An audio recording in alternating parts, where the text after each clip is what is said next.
Hi, story பார்க்கலாமா? Marriage ஆனதுக்கப்புறம் ஒரு பொண்ணு, குழந்தை, ஹஸ்பண்ட், கிச்சன் மட்டுமே அவங்க லைஃபாக மாறி போகுது.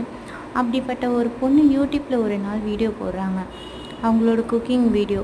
பெருசாக சப்ஸ்கிரைப், லைக், வியூஸ், கமெண்ட்ஸ் எதுவுமே இல்லை. ஆனால் அவங்க கையில் ஒன்றே ஒன்று இருந்துச்சு, கான்ஃபிடென்ஸ் மட்டுமே இருந்துச்சு. அந்த கான்ஃபிடென்ஸை வச்சு அவங்க தொடர்ந்து வீடியோ போட்டுகிட்டே இருக்காங்க.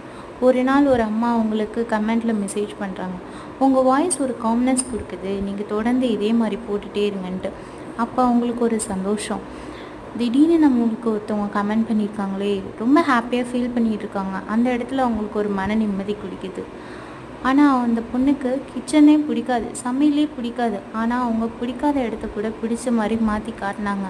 அவங்களுக்கு அந்த இடத்துல ஒரு மன நிம்மதி கிடச்சிச்சு. கான்ஃபிடென்ஸ் வச்சு மட்டுமே அவங்க அந்த வீடியோஸ் போட்டனால இன்றைக்கி அவங்களோட அந்த மன நிம்மதியை வெளிக்கொண்டுட்டு வந்தாங்க. நம்மளும் அப்படி தாங்க, எது நடந்தாலும் நம்ம வந்துட்டு கான்ஃபிடென்ஸோட பிடிக்காத இடத்த